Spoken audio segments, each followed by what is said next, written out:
Presenter is Christy Martin.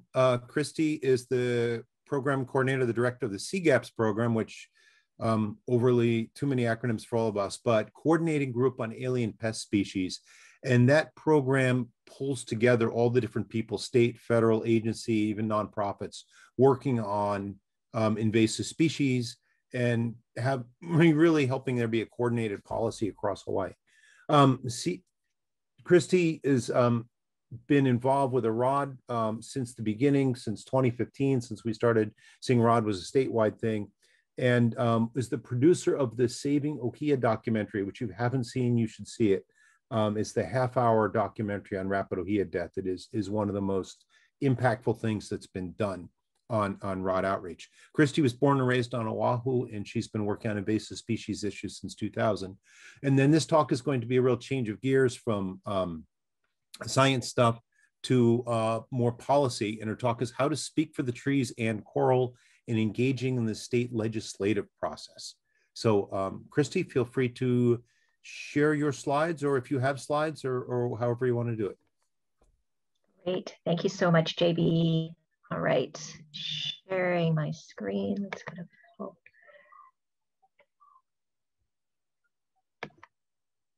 All right, can folks see that? Yep, you're good. Okay. I need to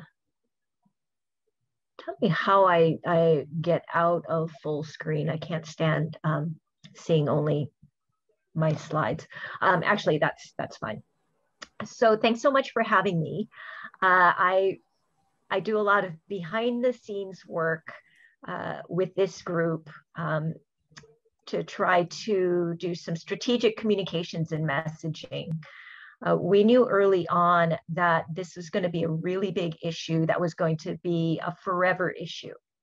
And when you have something like that, you need to figure out how to get the support you need into a place where you're going to be more likely to have recurring funding, where you're going to have agencies paying attention at the appropriate emergency level that needs to happen.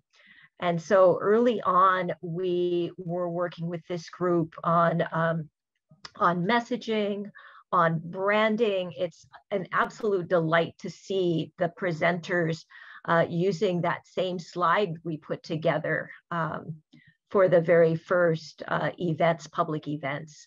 So the background slides are some early work that we did. We engaged in and helped with the practice the five things, and the strategic communications, strategic response plan and budget are also some things that we really worked on. Because I typically do a lot of my work with legislators. And so I'm going to share with you a presentation that I've done for some other groups. And I'm sorry if you folks were participating in the Hawaii Invasive Species Awareness Month. This is going to be a repeat, or maybe just a review. Used to be a teacher also, so this is a review for you. And we'll just go ahead and talk about how to speak for the trees, how to participate in the legislative process. So here's my outline. Where do you start? Where do you even start? So I'm going to tell you how an idea becomes a law. I'm going to tell you the story of two ideas and how one of them ended up becoming a law, the other one didn't. And I'll give you a short orientation to the Hawaii State Legislative website. I'm going to show you how to write a letter of testimony. Doesn't need to be tough or stressing. It's just a few points. I'll tell you how to submit and testify in this brand new era. We can do some questions and answers at the end. And just to let you know, under the fair use doctrine, I am shamelessly borrowing from I'm that old Schoolhouse Rock video. So where do you start? So we'll start on number one. Well, an idea for a new law comes up, and people like you and I come up with some ideas. Hey, that should be a law. It should be illegal. It should be legal. We should be doing this. Then you take it to your legislator. And if that legislator is receptive, they'll agree to introduce a bill. That means they'll draft it up in a law format, and that bill will get introduced and assigned to be heard by committee at the legislature. And we'll talk about committees in this talk later on. So once that bill is drafted, it's been introduced, it gets assigned different committees at the legislature. It has to pass through the relevant committees in either the House of Representatives or the Senate. And then once it passes all those relevant committees, it has to switch sides. So your House bill has to go over to the Senate and get heard by the same committees on that side. The Senate bill, if it gets introduced as a Senate bill, it has to be heard by all those committees, and then it has to be heard on the House side. So once it passes all of those different committees, it goes to the governor, who can either sign it into law, or he could veto it, send you back to the starting point number one, or it can become a law without signing it. And then number 6, if it's not vetoed, then just celebrate, right? Because bills for new ideas or changes to the existing laws rarely pass on the first or even second year of trying. So roll up your sleeves and just get ready to go back again and again. Laws passed by the legislature, by the way, become statutes. And folks may have heard of the Hawaii Revised Statutes. That's the book of all of the laws that, that guide the agency's actions and provide them with the authorities that they need to be able to do what they do. So getting into my storytelling. So, so the first story is an idea came up. How do we recognize the importance of ohia lehua? How about if we give it official state recognition? And then in 2017, a legislator introduced this idea. He wrote it into the bill format, and it was accepted and given a bill number as SB, Senate Bill 697. It would make ohia lehua the state tree, the official state tree. It was scheduled for a hearing, which is a discussion of a bill where the people can speak for the trees. But the bill died. It didn't move forward. And it's not because people don't love ohia, but because the law was written to change out the existing state tree. And you folks should know what the state tree is already in law.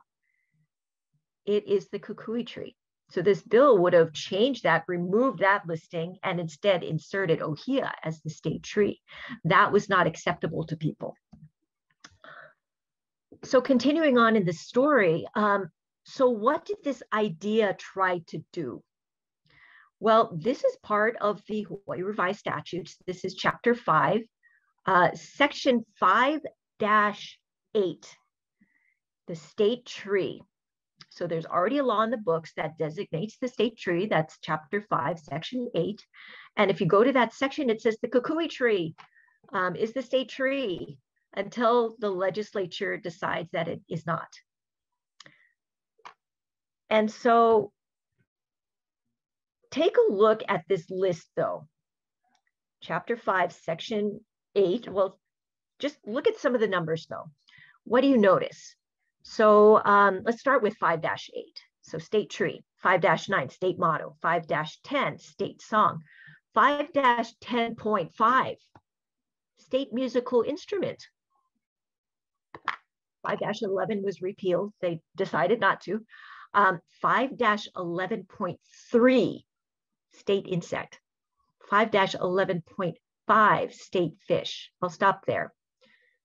It doesn't always follow whole numbers. You can insert a new law into this, and instead of calling it the state tree 5-8, you could do 5-8.1 or 5 or 3 or whatever, and have state native tree. You just have to know what the opportunities are. You have to know the statute and figure out how your idea might fit.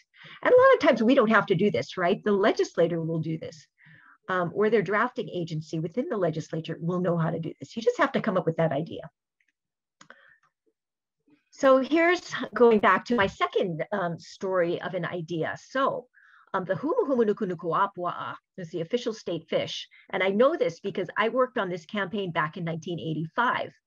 Now, I was not doing this job back in 1985. I was a high school student, and I was in a program that was a lot like Youth Conservation Corps, but it was for marine species and issues.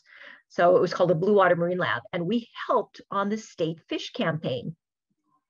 I am the yellow fish, the Lauwili Wili Nuku Nuku Oi Oi. I was campaigning on behalf of the long-nosed butterfly fish to be the state fish. And it became, sorry, I lost, but the Humu Humu became the state fish. But we didn't know it had a sunset date. That is a date where that law would automatically be repealed, and it was 5 years. But all of these years, people thought that the humu was still the state fish until someone discovered that it wasn't, that there was a sunset date. So a kid called up a legislator and said, hey, why isn't the humu humu a state fish? I think it should be a state fish. And the legislator said, no, it's a state fish. Everybody knows it's a state fish. And he looked it up and said, no, you're right, it's not. So drafted in 2006, HB 1982, and it passed. And humu was again the state fish.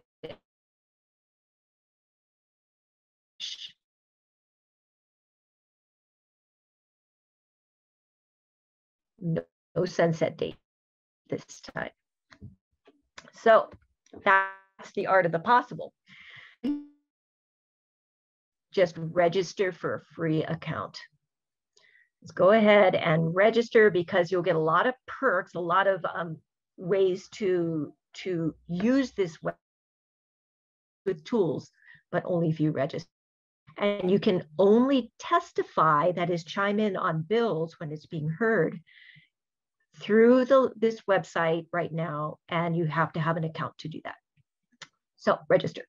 Third bullet point, anyone wanting to submit testimonies, you need a free account, already said that. And then just note on this homepage, the icons at the bottom, because they'll become important later on. So from the homepage, you can click the committees icon at the bottom, and you can see all of the committees. We talked about, when your bill is introduced, it gets scheduled to be heard by relevant committees. Well, the OHIA bill would get scheduled by the House Committee on Water and Land, or the Senate Committee on Water and Land. If it's a money bill, it gets heard by Senate Committee on Ways and Means, that's their long term for money, or the House Committee on Finance. So look through all of the all of the committees and see where your bill would likely get heard. Oh, by the way, bills that relate to rapid OHIA death are typically also scheduled for Water and Land and the money committees. Next thing about the website, on that homepage, you can, if you're looking for a bill, let's say this point in the legislature, you want to look up a particular bill. You can just type in your bill number, so SB 123, HB, House Bill 456, into that search box. It'll take you to a status page. I'll show you that in a moment. If you don't know the number, let's say you go to the website right now and you want to see if there's any bills on OHIA. You can just go into the keyword, that second arrow, and just type in a keyword. If you want to search invasive, OHIA, biosecurity, things like that, or whatever it is you're interested in, you can use the keyword search. It'll give you a long list of all of the things, all of the bills and resolutions that have been introduced that contain that word. So be careful, don't put in and, you'll get everything, right? So keeping track. Now, let's say you looked up inspection, biosecurity, or invasive species. You get to all of the bills. You can look at the status of a bill. So it will include things like what the measure title is relating to inspection fees, the actual title, the description, whether or not it's got a companion bill, if it's got the same language that was introduced on the other side. This is a House Bill, HB 100. The same language is also introduced by a senator. So it was also given a number on the other side. So the companion bill is SB 491. Same language, it starts out same place on each side. And there's two chances of this passing and becoming a law when you get both sides introduced, right? So where has it been referred? What relevant committees are going to hear it? Well, the Agriculture Committee and the Money Committee on the House side. If you were to go to SB 491, and you can do that because you just click that little hot link there, you'll see that it was also introduced to Agriculture and Finance, Ways and Means. The introducers, these are your people who champion this bill. These are the people that introduced it. These should be the people that you work with to get this passed. You should also look to see who may be against your bill and try and do some of that outreach work with them. Below that is the status, where it is in the process. It's always kept up to date. The link at the top, HB 100, that's the link to the current language. On the right side of the page, you can see just some other information. You can look, for example, at the testimony that's been submitted. When you submit testimony on a bill, you are commenting in a public venue, and the record will be kept for people to look at. So just note that. At the time I took this screenshot, this bill was scheduled for a hearing. So you can just click on that hearing notice and see when it is you need to show up to give testimony. And thanks to COVID-19, there's very few things we get to thank COVID-19 for. But one thing you get to thank it for is that the legislature never used to televise all of its hearings. It would only televise a very small handful. So you had to show up at the building in the conference rooms to see the discussion and the hearings. Now it's real time via YouTube. You can join hearings, watch them. It's also recorded so you can go back and see what happened during a hearing. So it's been fantastic. All right. So about hearings. Now on the main page, once again, your homepage on the website, there is a list of all of the hearings that have been scheduled, and they have to give us 48 hours notice for when a bill is scheduled until the hearing. That's to give everybody enough time to submit testimony. By law, they have to do that. So sometimes towards the end, right, like right now, they'll put out public hearing notices on the weekend. Like Sunday, I'm receiving notices. So the hours get a little funky on the weekend. Yeah, move forward. You can also, if you sign up on the website, you can also click on which committees you want to receive direct hearing notices to your email. So I signed up for all of the Water and Land hearing notices. I signed up for all of the agriculture notices and all of the Money Committee notices and a few other hearing notices, which is why I can't manage my inbox. But I receive directly, as soon as a notice is posted, I receive to my email the agenda for that hearing. And so that's a great reason why you need to do that. So there's a way to do that through this registration process. It has links to the bill. It has links to where you need to submit your testimony and that sort of thing. How do you write a letter of testimony? Okay, you've got your bill, you know what you want to say. How do you write a letter? Well, you always include, let's start in the upper left corner, you always include who is hearing the bill. So going back, it's this hearing notice is for Committee on Water and Land. The chair is Rep. Tarnas, vice chair is Rep. Branco.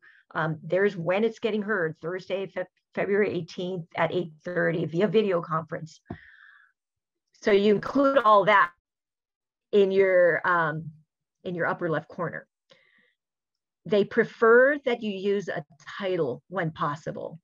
And so you always want to have your position very clear, multiple places in your letter. They receive a lot of letters and they do try to read them all, but it makes it easier for them to glance at it and say, okay, this is the letter in support, and then read your letter. It helps them.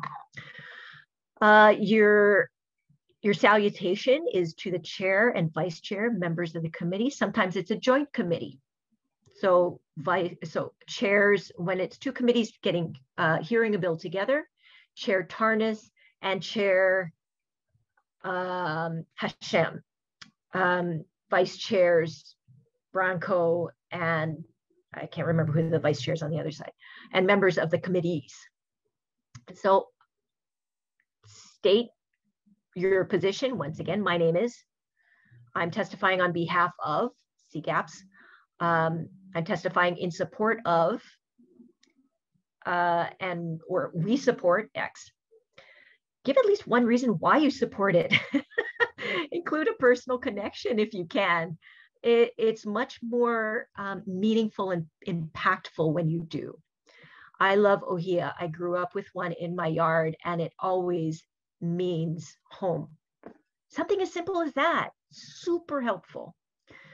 Or if you have science, there's a great, just state your science. Use a summary statement at the end. Your support would help. Or if you're opposing a bill, we would appreciate, we thank you, and we hope that you you don't move this bill forward. Thank you. Always say thank you. Sign your name. You don't need to actually sign its signature. Just type it in, and your affiliation if you can. So submitting a letter, you used to be able to hand deliver it. We used to have to fax it or deliver it in person with 30 copies. Sorry, I'm dating myself now. But these days, thanks COVID, you submit it online. You log into your account, and this is what the page looks like. You type in the bill number you want to submit testimony on. You hit continue, and it will take you to a page that looks like this. You insert your name, whether you support, you oppose, or you're just providing comments, whether you're doing it as a citizen or on behalf of your group. Will you be testifying in person? That's the bottom question. They will allow testimony 2 minutes per person via Zoom during the hearing. Or if you can just submit written testimony only, that's fine. Just make sure you click that. It will also give you a place where you can upload your testimony. Or if you don't have that prepared letter, it also gives you the opportunity to just type in your comments into a box. Seriously, it has never been easier. Once you do that, and let's say I clicked, I want to submit testimony, I want to participate via Zoom. On the day of testimony, go back, sign in to your account, and you'll notice the green box at the bottom. These are the things that you've submitted testimony on. And if you have registered via Zoom, your Zoom link will be in this green box. Click on it and join at least a half hour in advance of the hearing so that you have everything ready. The moderator will let you in, will turn on your mic once your turn is up. Keep your comments short. Do not read your letter. Talk to them. They're people. They react better when you communicate directly via storytelling. So that is my short summary. Any of these, there's more questions and answers that are available on the Capitol website. The public access room is also a great way to get information. If you have a question that you need answered, you can just give them a call, public access room. You can ask them things like, what does triple referral deadline mean? Or I don't have my Zoom link, where do I find it? And things like that. So I'll just stop sharing there, and if there's time for a couple questions, I can take some. Yeah, thanks. Thanks, Christy. Thanks very much. I think we have time for a couple of questions. One thing I wanted to throw out is if it's a bill that's gone through a step or so already, it's really worthwhile looking at the record of what the past testimony is. And then that's also a good hint. You read over what people have been saying, and it gives you a good hint as to what's effective testimony and what's just someone's stream of consciousness they typed in that free entry box. You know, it's really, yeah, I see Christy laughing at it, because some people just go on and then they go on for a rant in the type text in box. And that's really a lesson like, yeah, sit down and compose a letter and submit it. But any other questions for Christy? Christy, I had a question. You were talking about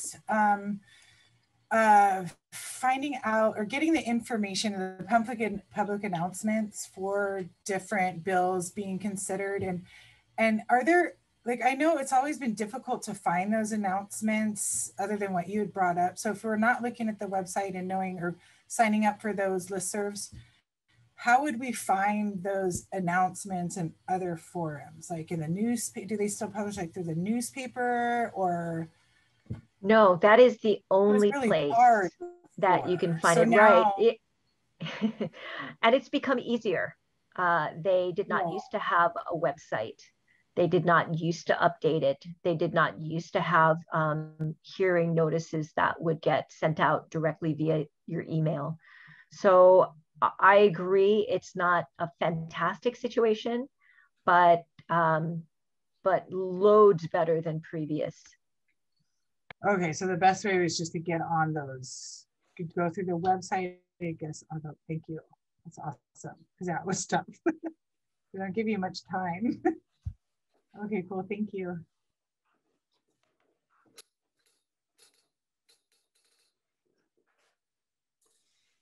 All right. Any other questions?